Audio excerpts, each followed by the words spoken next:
Welcome back to Beards and Brews, this week's review. Our last live show, probably ever.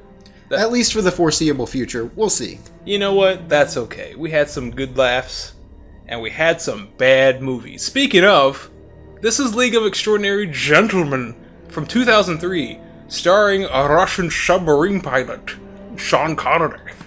And a bunch of other people. Exactly, they're just like off-brand regular people. Looks, acting abilities, they are all knockoff brands of somebody who could have been better. Like, the main villain is clearly a rip-off Gary Oldman. Oh, man. Okay, so this almost falls into the so bad it's good. Like, there's a lot of cool stuff in this movie, but man, everyone sucks. What I will say about this is this really has a chance to be a really good IP if just everything about this movie was completely different. Yeah, it's almost like this movie spent all their fucking change on Sean Connery, and there's like, hey, let's get Jason Statham. Let's get fucking, like, Josh Statham or something like that. Yes. Let's get Kate Beckinsale. More like fake Beckinsale, right? Dang, dude. Great value brands of everyone. 100%. Now, for this special occasion, I have the very special and extraordinary edition of this movie on DVD, and it was somehow at my house. And on the back of this fine piece of just history at this point, Sandy Newton from CBS TV calling this film a mind-blowing adventure. Wow! Sandy Newton, you have set our expectations way too high. CBS TV, as in, this is mind-blowing, and we're going to air it every Thursday from now to oblivion. We paid for the licensing. Let's get our fucking use out of it. So basically, this movie is like a steampunk Avengers, right? So it's filled with a bunch of characters from literary history, and they all come together to defeat a common foe. I'll tell you, I had never seen this movie before, really didn't know what it was about, and that fucked me up. Who knew that this movie could be a brain-altering experience? So, you get all these actually, like, when you think about them, fucking cool characters. They are. Really neat spins. Yeah. Like, there's a vampire in this film that is Jonathan Harker from Dracula. It's his wife, and she's a vampire now. A really cool take, really cool spin. That's fun. Yeah. Man, does the character suck a dick, though. But then I wish she did. But then that kind of pissed on the character. Like, the whole point of Dracula was just to save her and not, have her turn at the end. Feminism. Yeah. Yeah. Okay, whatever. Whoever directed this, the guy who did Blade. But it's just you get so many amazing chances to have something great happen, and it doesn't. You have so many amazing characters that could have something great involved in them, and it doesn't happen. Their backstories are given you in these exposition dumps where the character literally stops the film to be like, this is my backstory, shouldn't you care? No, I don't. All the while, Sean Connery's like, listen to her while I point my gun directly at your face. With the finger on the trigger. God. By the way, just to go ahead and get this out of the way, this film takes place in 1899. They tell you that a couple times, but I just want to set the stage. 1899, before the year 1900. The tagline, A New Age Dawns. Oh, okay. Yes, that's right. 1899, when racism was completely eradicated by Sir Sean Connery himself. Not only has he killed white men, but equally black men. As he quotes himself, I've slain men, white men, and black men alike. Both kinds. It's all the men there are. Yeah. But we're introduced to the film with this, like, English Bobby type scene. You get to see some fellas walking around with their little billy sticks, and all of a sudden you hear them like clanging around, and you're like, the fuck's going on? And then a goddamn tank breaks through the wall. Basically, surprise Nazis. Yeah, the Germans have showed up, and this Dr. Doom looking motherfucker is heading the raid on a bank, and he runs a guy over. He runs a cop over with a tank, like in that classic, oh look, it's the tank tread running over this, the Bobby hat. And these other cops are so fucking ignorant. All they do is take their bobby stick and bang on the side of the tank. Yeah, like The fuck is wrong with y'all? like they completely ignore the fact that their friend, I'm going to say his name was Samuel, was just turned into a fucking crepe in the middle of the road, and they're just like, "What's all this then? Don't make me give you a clobbering." There's a bit where they open a little window, and the guy goes, "There's a bloke in there." And I'm like, are you fucking kidding? But this isn't just a tank. Like, not that would be... Oh, the movie's a tank, all right. Oh no! Not that would be excusable at all in 1899. This is Batman the Dark Knight series, Batmobile, how fucking armored and just... I mean, I'm sure you guys remember how fucking cool that Batmobile was. Yeah, In, with the what was that, turns, 2008 or 2009? I don't mean- remember when that came out. This is 1899. Like, I am 100% on board for, like, a Victorian tumbler. That's fucking cool. But unfortunately, this tank is supposed to break into a bank. Now, moments beforehand, it drives through multiple buildings, wall after wall, bookcase, people, everything, and they get to the vault door, and they're like, ding dong! And then they just fucking knock it over. Ridiculous. They then go on to reveal this Doctor Doom-looking villain that quotes Scarface, "I want the world and everything in it." And he's got like this burnt thing and a droopy lip. Yeah. And he looks like Destro, you know, from G.I. Joe. I always, like, I kept thinking Kane, except with, like, a shiny mask on. Good God, it's Kane! Yeah. Well, whatever it was, whoever designed that stupid fucking mask had no fucking idea that the actor had to breathe. So the entire time he's on screen, he's like, "I'm going to steal the whole world." This poor fucking smushed nose. Then they blow up some Zeppelins, and we get spinny newspaper transition to Kenya. Well, no, that was the English in Retribution. Retribution, is that the right word? Retaliation. The English in Retaliation came to Germany and blew up some Zeppelins. You know, we're going to start a world war, Yes. which was the kind of thing that was kind of unknown in 1899. But we're going to do it. England and Germany, that means the world. Well, I mean, seeing how everybody was kind of on board, I guess it was all the rage just to start some kind of, like, world fucking conflict. Yeah, go for it. All you need is Doctor Doom and apparently a quarter of a man. A quarter of a man. So yeah, we go to Nairobi in Kenya. And then we meet our favorite African, Sean Connery.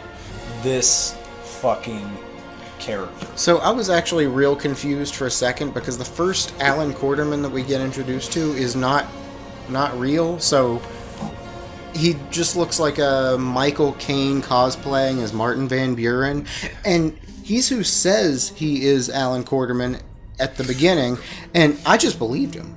And then, shocker, the newspaper drops from the guy behind him, and it's not Alfred from Batman. No, it's Sean Connery. I mean, at this point, he's Kenya's finest. We find out very quickly that even though he's aged, almost like he's in this place, this League of Extraordinary Geriatrics, he is still the greatest marksman on the planet. And that is his power. That is his, like, claim to fame.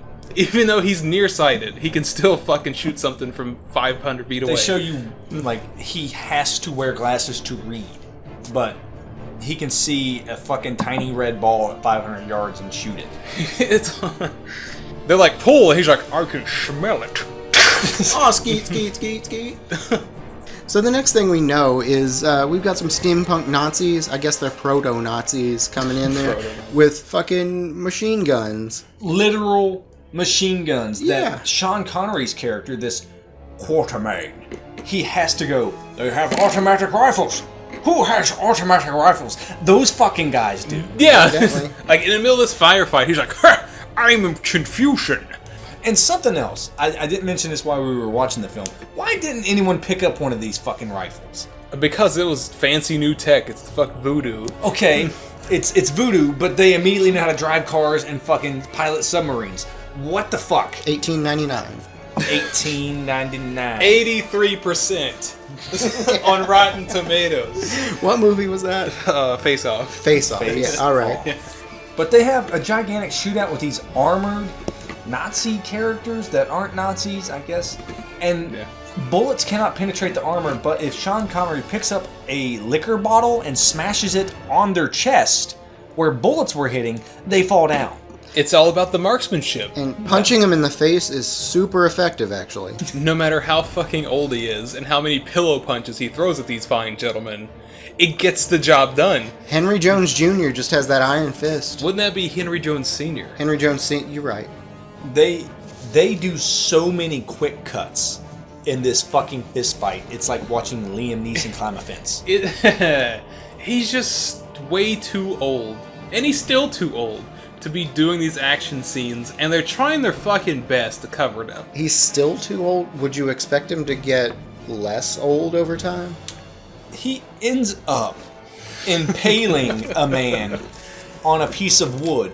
Again, a bullet could not penetrate this steel armor. Oh, it was like a tooth or a tusk. Yeah, it was a tusk, yeah. But they end up defeating these baddies, and one of them, he's like, another one of these fellas crawling around. And he goes running out the door, and here's Quartermain, goes out there, passing a literal ticking time bomb that no one notices. And that is something that happens throughout this movie so many fucking times. There are bombs everywhere. Just surprise, explosion. Including on the screen. Oh, dang, dude. Hitting Quartermain hard. But you know what? Hey, look, the gun is good. And he picks up his fucking magical rifle, and as this guy is probably like a football field away, he just picks him off like it's nothing. By the way, we've got all of this super high technology for 1899 in this movie. We're going to get to evidently a solar-powered submarine a little bit later. We've got these automobiles, like really nice automobiles. They're using flintlock rifles. I mean, what are you going to do? Not use, like pick up one of those fully automatic machine gun rifles. Who's got fully automatic rifles? Not you. He's still surprised through the whole movie. He's just looking at it like, God damn! Again with their fully automatic rifles. I haven't learned anything. This man made a fucking solar-powered submarine. I can't figure out how to make this gun go pew pew pew. This motherfucker tried to give me a solar-powered flintlock pistol. It's just my same gun but painted gold. Basically. But the liaison is there, and he's like, you know what? Good job. I guess you are the man we're looking for. Come to London. We have a task. You're going to be one of the extraordinary gentlemen. Yeah, and of course Sean Connery's reluctant. He's like, I don't want to work for Her Majesty's Too many S's. He just drowns in it. But the guy's like, He's like, whoa, your house is blown up. Oh, yeah, I forgot. Yeah, all in the meanwhile, a fucking house explodes in the background very nonchalantly. Like, a whole fucking house goes up, and the people just kind of glance over the shoulder like, huh. Yeah, just like, whatever, happened Tuesday. We'll get this place fucking ship-shape by tomorrow. Packed for an English summer. I don't really know what that means. I assume it's something mild and rainy. It just means leave your toothbrush. And then bingo, bango, bongo. He don't want to leave the Congo. Oh, no. But here he is in London all of a sudden, and it's rainy and dreary. Yeah, it's like, for some reason, every time Victorian England's depicted in the movie, it's like they just took a big old cup of depresso. Yeah. I mean, I imagine that's pretty much true to form. I've never been to London, especially not in Victorian times. I imagine it's pretty depressing. So it's like the weather of Seattle minus the gonorrhea. Seattle known for gonorrhea? Said without. Oh. London. London's calling, do you get my joke? Are they known for gonorrhea? What is this solar-powered listening device? Throughout this movie, we get a lot of little quotes and callbacks to other stories, like Moby Dick. We get one about around the world in 80 days. We get some flash imageries of Freemasonry as he enters the Hall of Justice. I noticed that. The Hall of Extraordinary Gentlemen. And the way this movie kind of operates between pseudo-PC, pseudo-feminism, it's kind of weird that, like, this is a league of extraordinary gentlemen. Who invited this wench? Yeah. Well, at first they're like, well, who, what, why? And then she's like, I'm a vampire. And they're like, oh! Are you a whore vampire? I can't do it. Is that a whore? All them whoas.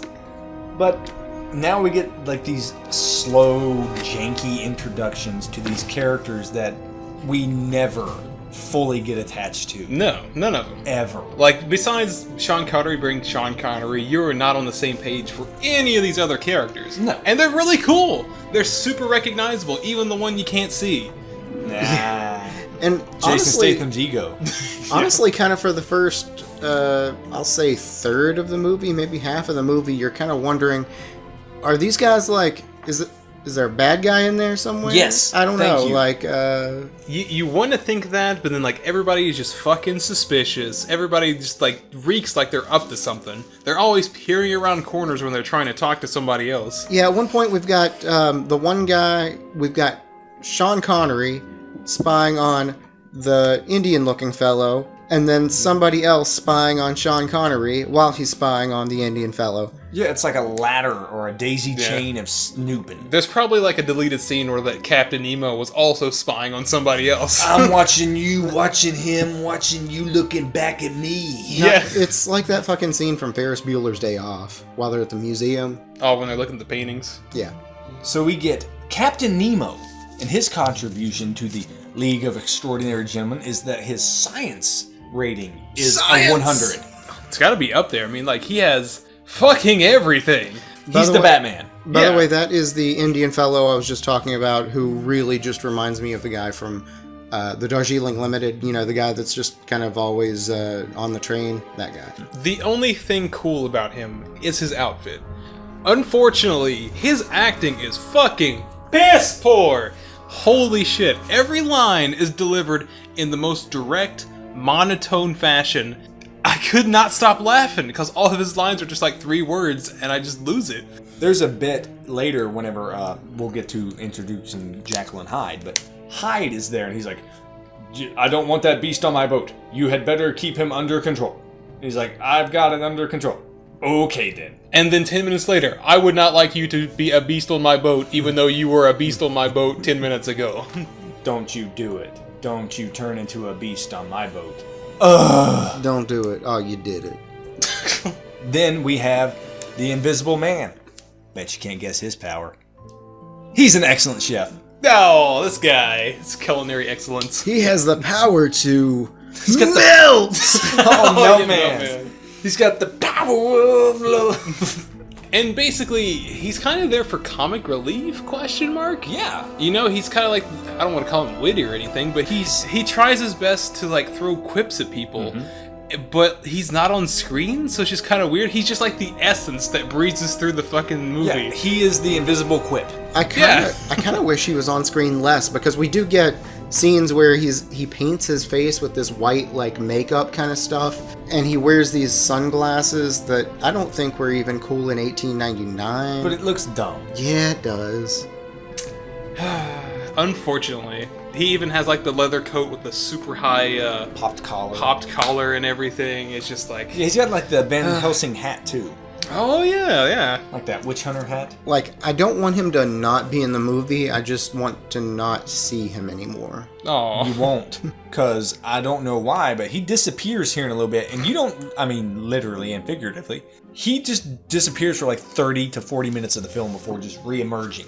yeah. The movie doesn't really know what to do with the characters. No, not a clue. Not a clue. They focus way too hard on Sean Connery's everyman character. What do you do? I'm a basic man and I use a rifle. I can shoot really good. The next character that we're introduced to is they gotta find Dorian Gray, whose, I guess, superpower or whatever is to be invincible unless he looks directly at this portrait of himself. He is the most OP character in the fucking group. Yes. Like, you don't even need anybody else at that point. As long as you do not damage his portrait or make him look at his portrait, he is nigh invincible. He's Wolverine and then some. I really feel like, and I don't know the backstory behind this portrait, sorry Oscar Wilde, I feel like they should really like lock this up, or he should. No, he's just got it laying around. No big fucking deal. He's got like a tarp over it. Lock that shit up, or put it in a trunk. Bury it. I don't know. Like, I'm okay with giving it like a fireless Viking burial. Just like set it off to sea, never to be seen from again. Sink it in some sort of fucking block of concrete. Yeah. No one's ever gonna find it. You're good. I can say, hey, Captain Nemo, give me some technology so I can never see this again. Make it invisible like the Invisible Man. Damn. Put it under a giant stadium like, what's his name? Jimmy Hoffa, yeah. Oh, no. And then we're introduced to John Harker's wife, Wilhelmina Harker, and she's a fucking vampire. And she has literally the coolest moveset in the film. She is one of the coolest fucking characters in the entire film. We get to see her use vampire powers once. Oh. And then she's just like, whatever. I thought it was like twice. No. Okay, the first one, she just like, you know. She bit a man. Yeah, she bites a guy. Anybody can bite a man. Just to let him know that she's still a vampire. You Yeah. know? She's not completely worthless, we promise! Yeah, she's pretty hot too. Being such a bacon sale. Yeah, for being such a Yeah. fake. I mean, even Kmart, Kate Beckinsale, pretty good looking. Store closure. We have one more final character that comes in during the middle of a big shoot 'em up because guess what? They got ambushed by Destro while they're at the League of Extraordinary Gentlemen. And then out of the shadows, fucking Tom Sawyer. Steve Tom Sawyer, mean guy. It's this dude, and it comes out at the spoilers. Everybody comes out at the end. He's like, it's your son, and fucking who cares? No one. Like, his entire presence in this movie is just because. Yeah. Like, what's his superpower? Being American? Yes, That's true. It He gives him- shoots 2 guns with infinite ammo. Apparently, Yes, he can shoot guns in akimbo, he can drive a car even though it's just been invented, and he can also... Has not been invented yet.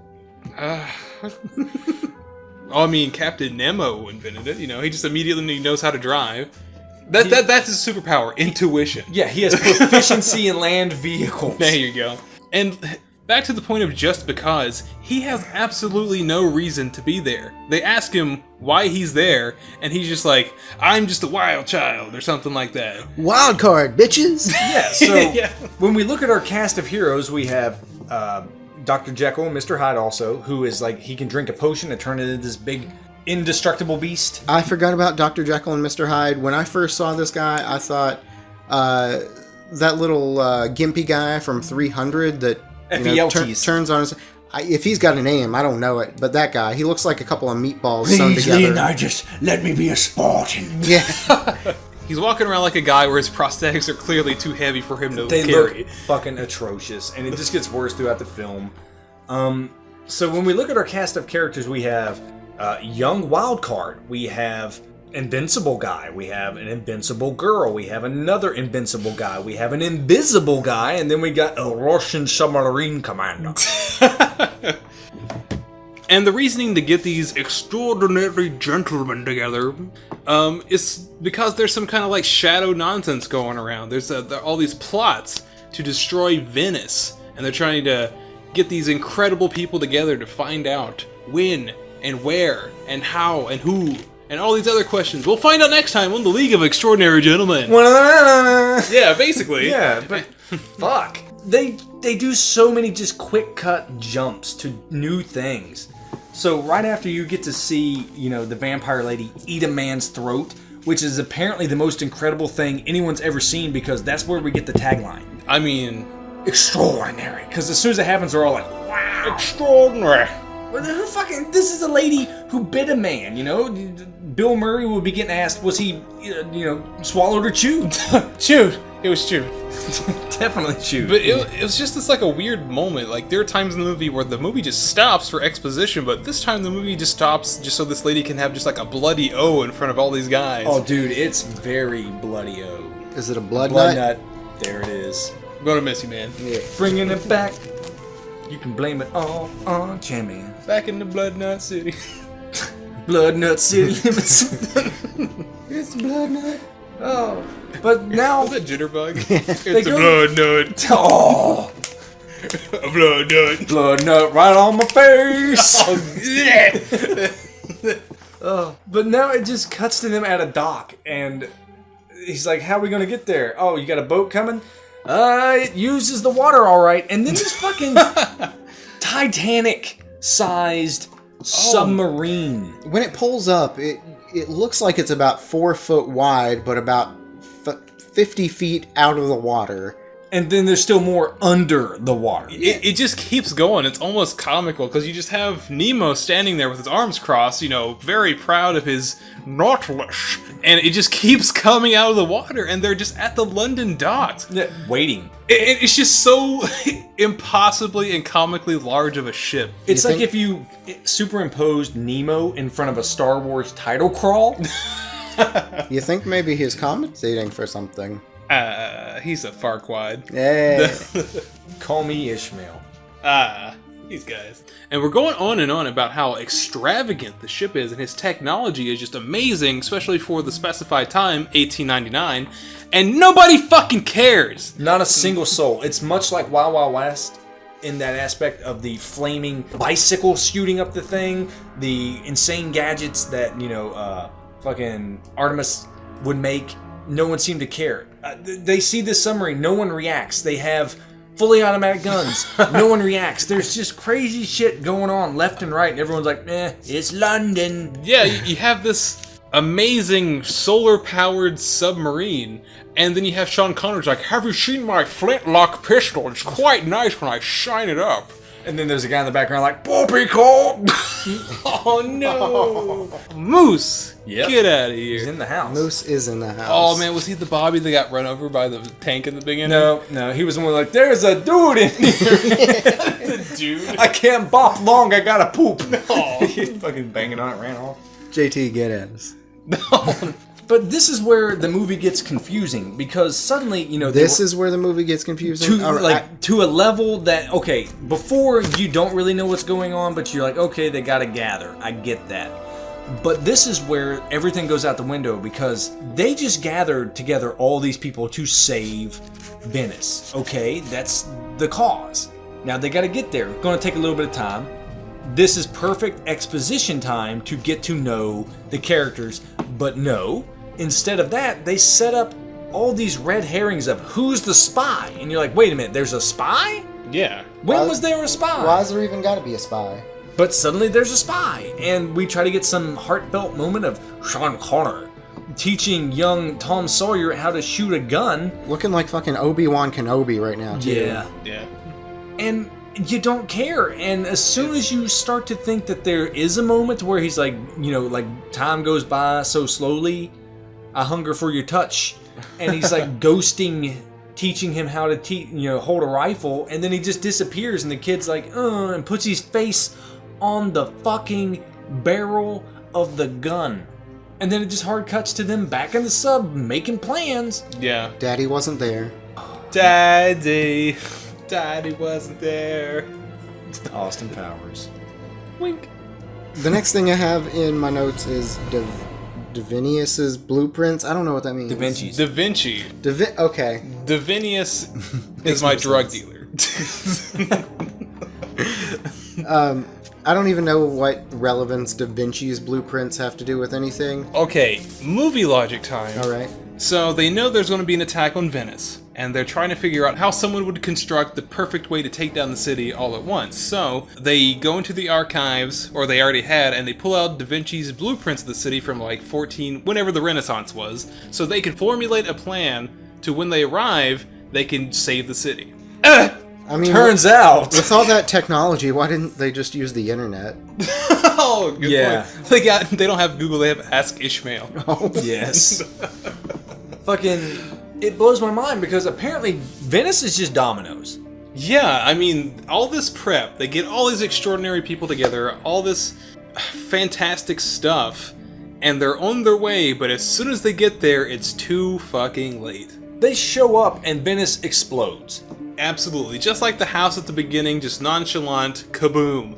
Yeah, the people in the city aren't even shocked, shook, or surprised that their fucking town is exploding around them. Like, I guess Venice got the explosion blues. Also, there's now like a 100-foot high submarine in the canal. In the canals of Venice. It fits between buildings. It fits in the canal. It is extremely narrow, but very tall. There's no fucking way. Nope. And all of Venice explodes. And you know what their fucking master plan is? Okay, well, if it's blown up like dominoes, what if we blow up one of the other dominoes before it gets there? Oh, brilliant. The only way to stop an explosion is a bigger explosion. I can't even hold it. Guess what? Our boy Nemo has fucking surface-to-air missiles. Yes, he does. Thank God. He is Batman. If they need it... Oh, not even Batman. He's like the fucking plot. What do we need? Oh shit, this thing? Okay, Nemo's got it. Whatever, you know, missiles are invented with guidance systems. He shoots it into the fucking sky. It turns, across town, goes right to the building they want, blows up the building. Leave it to Captain Nemo to have a Moby missile. You know, Moab, mother of all bombs. And then they blow it up, and everyone in Venice, which is like 10 people, is like, huh, how about that? Right back to the orgy. Yeah, pretty much the entire city, at least all that we see, completely crumbles. Except, like, I don't know, the people that we do see are in, like, this eyes wide shut sort of costume party thing, masquerade party thing, and they just don't give a shit. Maybe we should do Eyes Wide Shut. You bring it up a lot. I haven't seen it in a long time, but...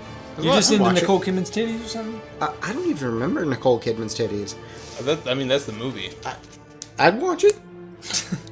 But apparently the bad guy's still in town, and Sean Connery has like a little brief skirmish with him, and guess what? The bad guy isn't a bad guy at all. The bad guy is a good guy. He's the guy who recruited him. Who fucking cares? Like, he knocks off the Destro mask, and underneath the Destro mask, he's wearing another mask, which is unharmed, but he looks at Sean Connery, takes off the fake mask, and is like, haha, you got me. But he didn't have him at all. Well, they never cared until he put on the mask. Ooh. Then took off the mask. And then took off the other mask. Still don't It's care. like a Scooby-Doo mystery. It's like, who's under this mask? Oh, it's Mr. Jenkins. Wait, it ain't Mr. Jenkins, it's Mr. M. That's Mr. Jenkins' mask.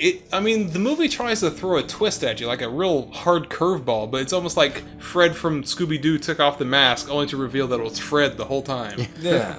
And you're like, well, who's Fred? And Fred takes off his mask, and it's Nicolas Cage. But he was a vampire. So after the Italian job, the next thing that I have is this Nice. record that they put on. Oh my and god. we get information from that. Just before that, Venice is not saved. I don't care No. what anybody says in this movie. Venice is a fucking disaster, a fucking dumpster fire of a city. And, you know, the jig is up. Oh, look, fucking M was Moriarty, wink. Sherlock Holmes. Oh man, fucking Dorian Gray was the mole, the spy the whole time, and they escape on this fucking octopi thing. And we find out that not only were they behind this whole thing, but they left very obvious bombs around the Nautilus and like a picture disc so they can listen to. And when they play it, the bad guys spend the next 15 fucking minutes explaining their entire bad guy plan. So they've got all this technology. I don't know why they are using that record and not projecting it through the eyes of a dead person. That is a man's head. That is a man's head. Wicka wow. But there's the bomb blow up after they give you the 15 minutes of exposition, and there's like some bullshit redemption arc with Hyde, and he's like, I'm gonna turn into a monster and save the day. These special effects are dated. Like, was the movie up to that point kind of hinting that he was this mole all along, and that him redeeming everybody on the submarine was the movie's way of like, oh no, he is the good guy, don't worry about it. Yeah, but he was never the good guy. He was like, they went and caught him, and he had been killing people for fun. Indiscriminately, yeah. Yeah, and the bad guy is Dorian, woohoo, and they thought it was the Invisible Man who's been out of the film for like 40 fucking minutes. Yeah.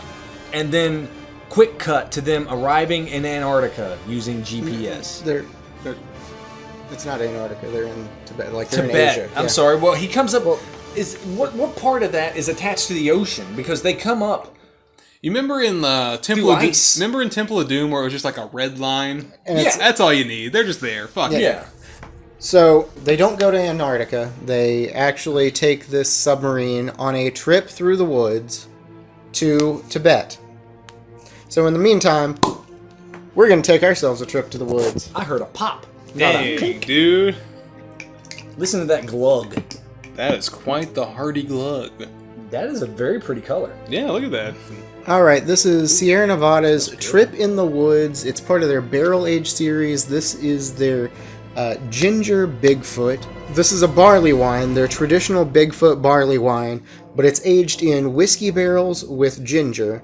And this bottle itself has actually been aging in my cabinet for about 3.5 years. So theoretically, it should have had time to, get to know each other, mellow out, do a whole lot of good little things. It's got a very alluring odor. It almost reminds me, scent-wise, of that Dogfish Ale that Dogfish had or whatever. See, I've actually heard that this has an almost overpowering ginger flavor to it, but it really doesn't. That's a really pleasant ginger flavor. And, a lot of the time, barley wines can feel a little bit hot. Feelings?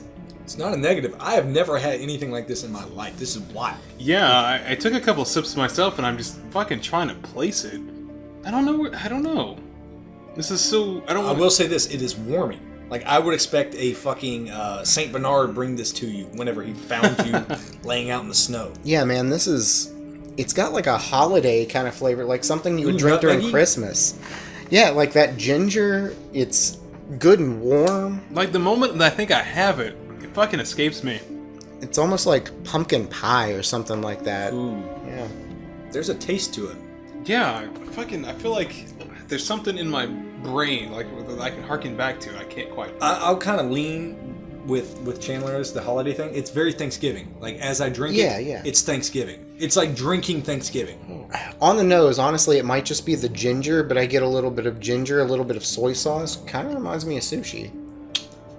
Oh, I think that's it. Oh, that's it. It's, wasabi, yeah. It has it like almost like that soda-y, not quite like a sweet soda, just that soda-y kind of like acidity.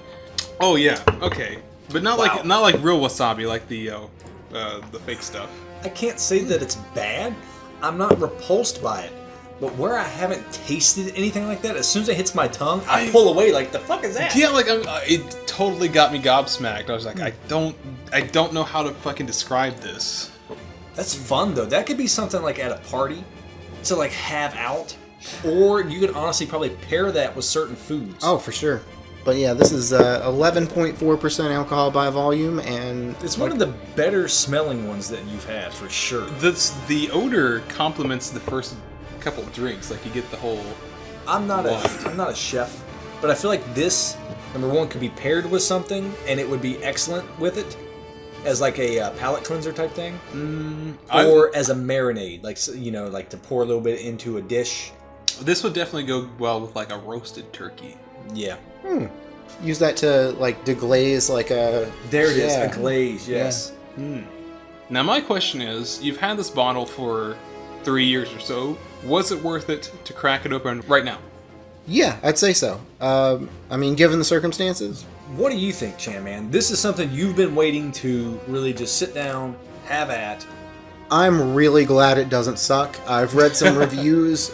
The reviews that I've read were mostly fresh, and barley wine when it's fresh is nothing like a barley wine when it's been aged, 3, 4, 5, 10 years. Yeah.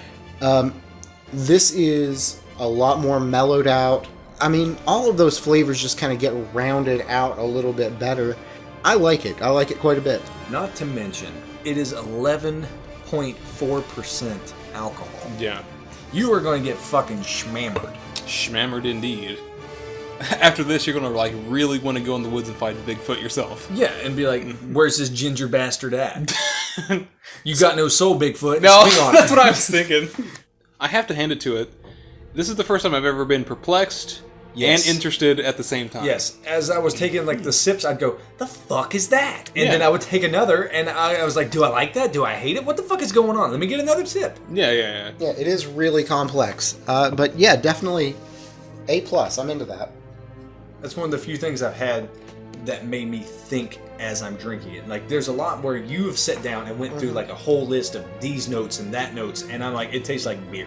I'm guilty of the same thing, and I think one episode I harkened it back to the back of a Burger King.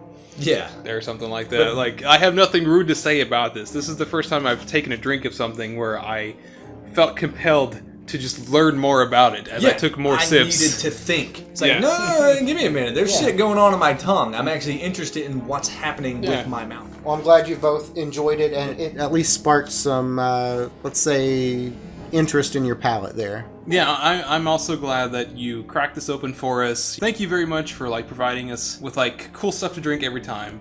So, Sharing these experiences with us. This is probably the best note we could have our final get together and drink.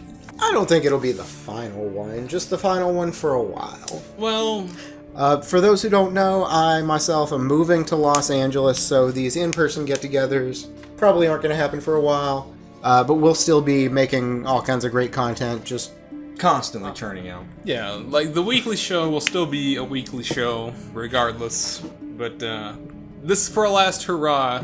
This is fantastic, so I thank you very much. You're very welcome. Now, enough of the sentimentalities. Let's get back to the bullshit of this movie. Yeah. Yep. We get a good look at the Nautilus, and the Nautilus is clearly a representation of, hey, it's Moby Dick. But no one fucking cares. And we're in Tibet, in the snow, and we get this moment of Sean Connery hearkening back to a line he spoke earlier, when they're like, you're too old. He goes, old tigers are at their most dangerous. And we get to see a fucking snow tiger, Siberian tiger, I suppose, come walking out of the snow. Sean Connery's like, I want to shoot you. And they have like a kindred moment. And he doesn't shoot because someone, maybe Carol Baskins, maybe Joe Exotic, throws something past the tiger. And it's like, meow, kitty treats. And it goes chasing after it. When this little bit popped up, I even out loud said, like, look out, it's symbolism. Yeah. Wait, did you all not actually hear it in the background? You can hear, hey, all you cool cats and kittens. God damn it. But we're treated to a loveless fortress in the snow. Yeah, it's basically the same thing from Wiki Wild again, just instead of hot, it's cold. Minus a mechanical spider, you have the Nautilus. Yeah. And it looks Russian, vaguely Russian. Yeah, like St. Basil's Cathedral. Yes. Yeah, but also, like, the outside looks kind of pretty, but the inside is very block. And it's got these stupid fucking, like, That's fire farts spraying out of the top. And the importance of this, not only to catch up with Moriarty, the bad guy, but it turns out the Invisible Man himself has made a reappearance. He stowed away on that little submarine that they escaped on. Mr. Naked Man has been roaming around in the frigid temperatures for however long? there was shrinkage. And he survived. 0 clothes, out in the nude. Just like, what the fuck ever, it's cool, it's cold. Everyone else is wearing this cold weather gear that looks like they just wrapped a living seal around them. And he's just out there in the fucking buff, and he has no problem relaying any information whatsoever. Not even an ounce of frostbite. No. And we get another big exposition dump inside of a cane, where they then join hands in that classic hand stack. They yell turtle power, and then we get this fucking ratchet ass shootout, which is fucking dumb. They storm in the front door, and Nemo's got all these, I guess, sailors or marines or whatever they are for him. I'll just say cannon fodder at this point. Yeah, they just literally line up in a line and get shot down in front of Hyde. All of them get shot down in one scene, and then immediately, the next time it pans back to Hyde, they're all back up on their feet to get shot down again. I'll be honest, I think this is where I fell asleep. Yeah, Chandler at this point was falling asleep about 3 times. Yeah. I gotta say, we've watched a lot of bad movies. And we've motored through every single one of them. Like, there's a difference between being a bad movie, because a bad movie can still keep your attention. Yeah. This was just like, I don't care. Yeah, I mean, you said it earlier, like, a third of the way through the movie, it's not good, but, like, you're prepared to think, like, okay, you have all these fucking... Really cool characters. Yeah, these outsiders, they're all together, let's see what they do with them, and then you're just like... Nothing. Oh, man. It's absolutely nothing. Yeah, I'd like this movie better if it was worse. That's so honest, but it's so true. Yeah. How could you say something so bold? They focus on two characters, really. It's Hyde and Sean Connery's character. And Sean Connery also helped produce this, so wow. Okay, quick little bit of trivia. So, before Ian McKellen was offered the role of Gandalf in Lord of the Rings, Sean Connery was actually asked first. And he said no, because he didn't understand any of this fantasy bullshit. So, years later, after the movies finally came out, they made a fuck ton of money, and he's like, I would like some of that cash. And he said yes to the first fantasy film. I'd like one fuck ton of money, please. One ton of money. And it shows, because they bought Sean Connery and great valued everyone else. I would like one fuck ton of money, please, for $100. Shuck it, Trebek. You know, when you think about it, though, had they not got Sean Connery, had they just got, like, Michael Douglas or anyone else... Dude, I would even be happy with, like, Sam Elliott. Sam Elliott. Ooh, that would have been good. Before you said that, I was thinking Val Kilmer, and then you said what's the name from Tombstone, and I'm like...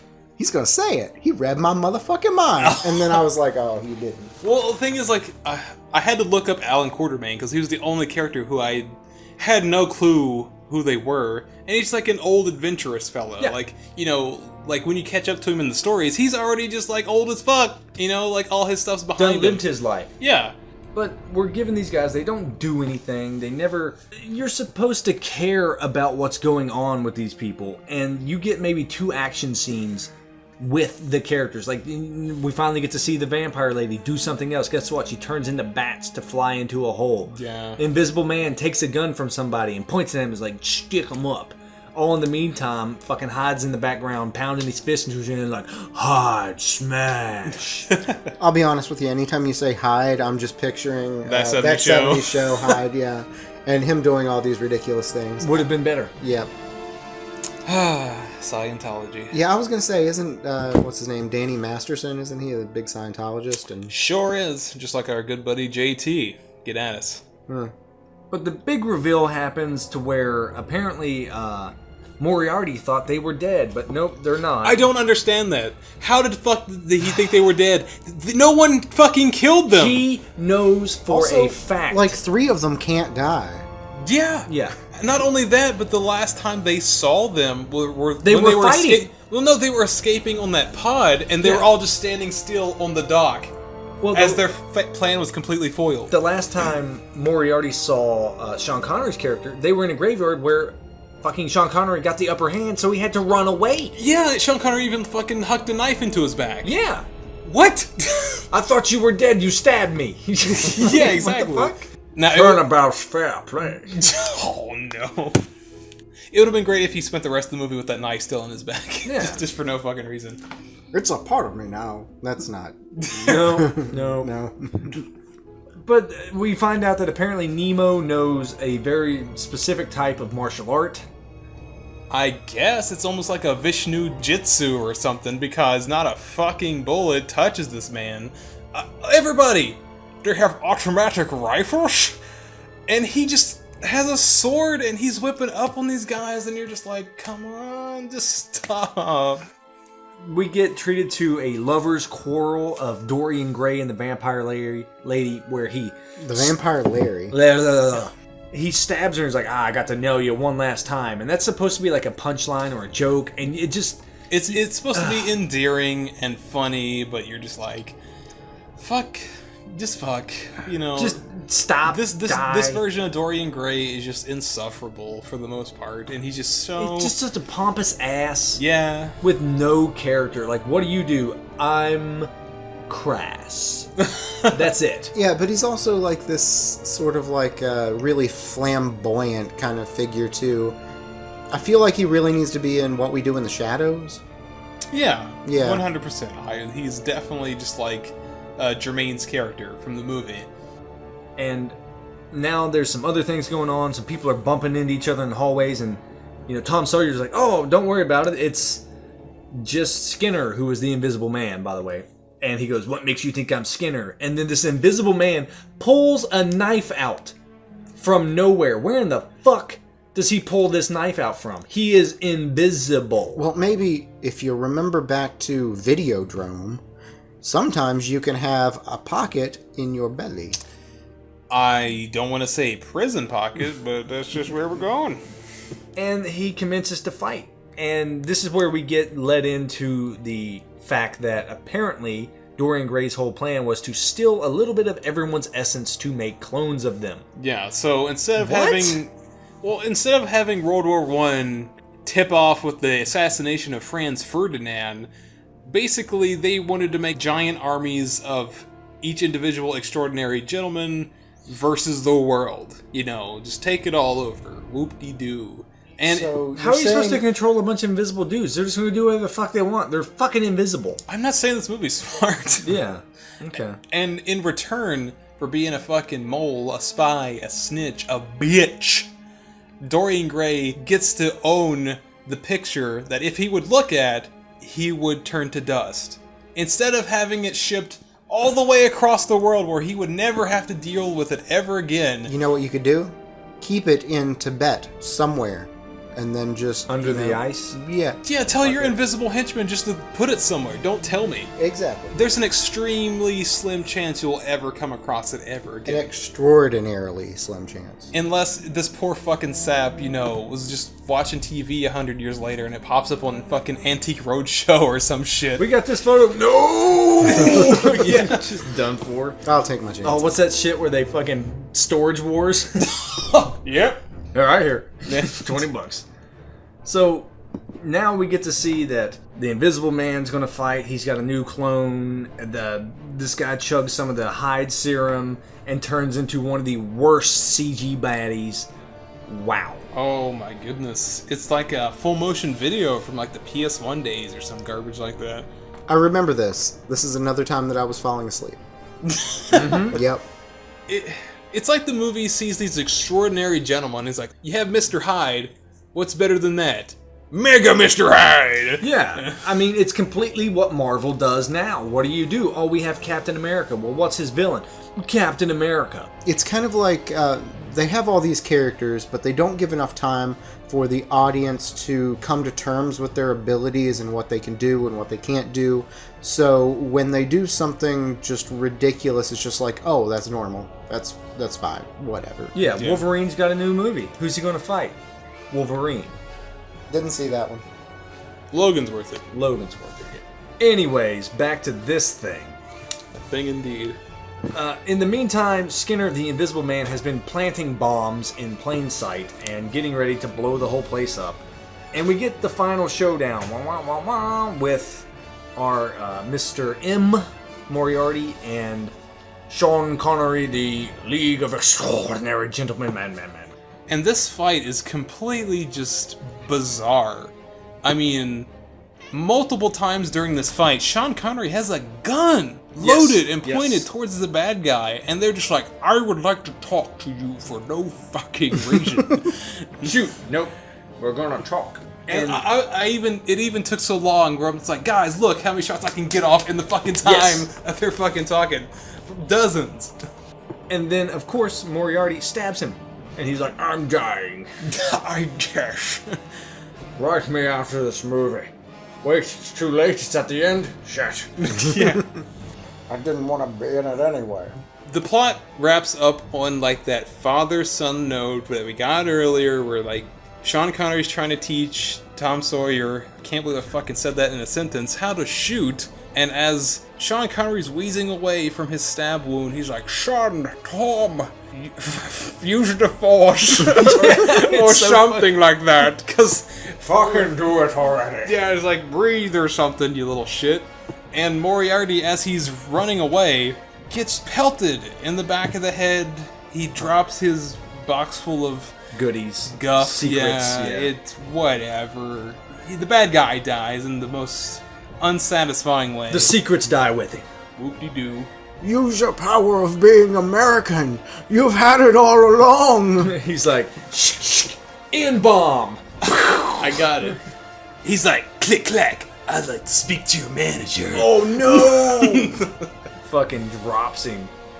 And then we cut to Africa, where Sean Connery is being buried with BillyWitchDoctor.com in the background, trying One to rise convenient a chicken. locations in Africa. Arise, Sean Connery, arise.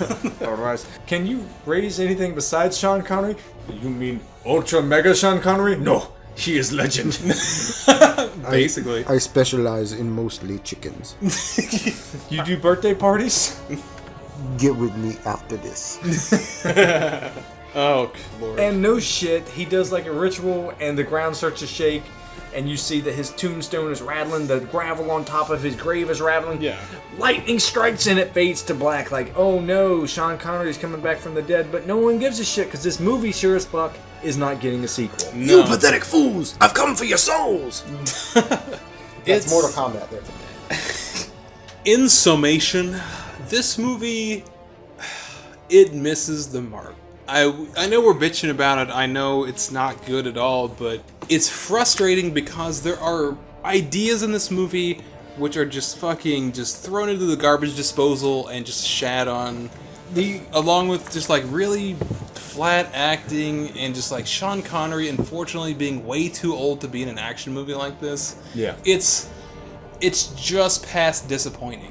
I'm with you, like the idea of getting these characters and putting them in a setting where they're teamed up and they have the world as their oyster. Wow. Okay, now we have this brilliant idea. We have this brilliant, plot. Let's see what happens with it. Fucking nothing. It's like they just let it crash and burn like the fucking Zeppelins early on. Yeah, I agree. This is a really cool idea. I think if done right, it could have been Marvel's The Avengers. an absolute blockbuster masterpiece. I don't know that it would be quite that tier. It could be like Hunger Games or something like that. That tier. Well, hell, it's Alan Moore. It could be even on like the Watchmen level or something like that. Yes. With the right amount of care. But I think this could have easily been 3 or 4 movies, blockbuster successful movies, if they just took everything in this movie and just did it completely differently. Yay! The last thing I'll say is we have seen far worse movies. I've watched far worse movies, and I have enjoyed them more than this. On that note, if you have any strong feelings about the podcast or the movie alone, leave them in the comments below. Make sure you hit that like and subscribe button. Be sure to smash that bell icon so you know next time we've got another one brewing. Get out there, follow us on all of our different social medias. We got the Instagram, the Twitter, the Facebook, the Reddit. We have an amazing administrator constantly pumping out new content for you guys, so make sure you check it out. And if you do, we won't have to send Ultra Mega Sean Connery to get you. I'm a Russian submarine commander. That's not even this movie, whole is it? thing was extraordinary.